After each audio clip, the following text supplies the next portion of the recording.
Let's cross to the nation's capital now and catch up with the Minister for Social Services federally, Anne Ruston. Good to talk to you again, Anne.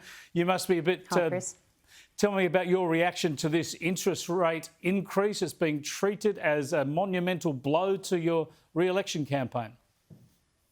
Well, look, Chris, anybody who's got a mortgage, when interest rates go up, it's not good news, obviously, for their hip pocket. But I think what we do need to recognise today is that, you know, we've had emergency provisions in place for 2 years because of the COVID pandemic and other global, influences on our economy.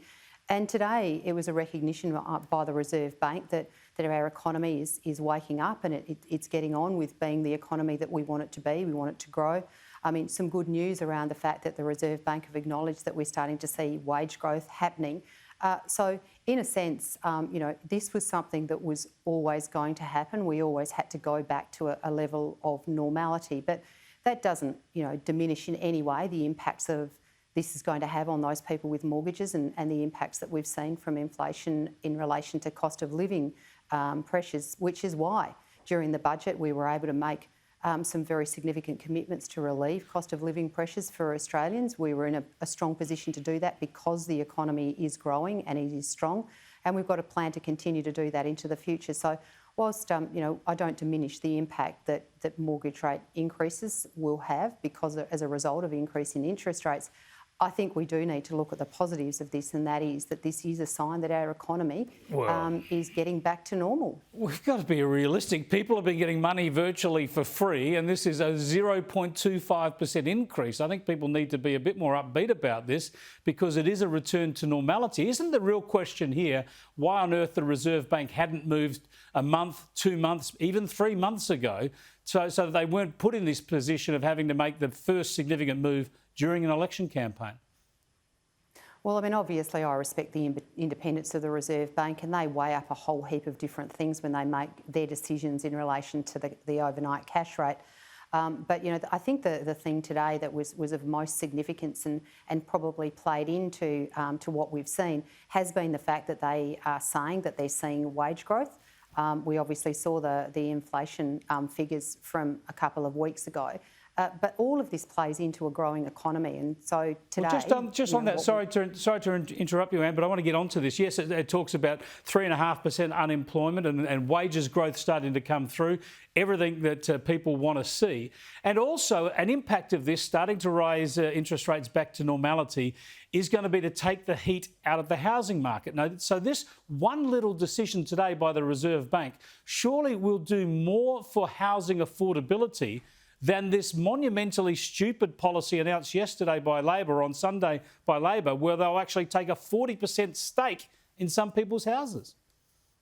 Well, I think there's 2 points there. One is, yes, absolutely. I think that the returning of the economy to normal, the returning of interest rates to a level of normality. I mean, you can't possibly keep interest rates at 0.1% forever in an economy that's growing. So I think, there are some very positive, results of the economy returning to normality, and I think we can't stray away from that. But, also I think it is a sign to say that all of those things that we had to put in place during the pandemic, those interventions that normally governments wouldn't go anywhere near, things like JobKeeper and other stimuluses that we have put into the economy as a result of the pandemic, we're now seeing a time when we can start moving away from those. Of course, the cost of living relief that we put in the budget and that we've got going forward are really important to smooth out the impact of the changes and the opening up of the economy. But now's not the time to come in and put in, well, I suppose I don't understand what the underlying assumptions or what the Labor Party are actually the details of this policy that they've put forward, this housing policy they've put forward. I mean, it really, to me, just presents more questions than it does answers around what it actually means. And we're only talking about a very small number of properties that they're suggesting that this investment should occur in. And if you have a look at the housing policies of the Coalition, we've been doing an amazing job of getting people into home ownership over the last 3 years, 300,000 people into home ownership in 3 years, 160,000 first homeowners just last year. So I think, the measures that we've got in place are working, and we need to allow them and the more normality of the economy to allow us to go forward. Shouldn't Labor just scrap this policy? before it gets any worse? Would you promise not to criticise them, not to mock them if they just dispense with this policy in the next few days? Well, I don't imagine that they're going to do that, Chris.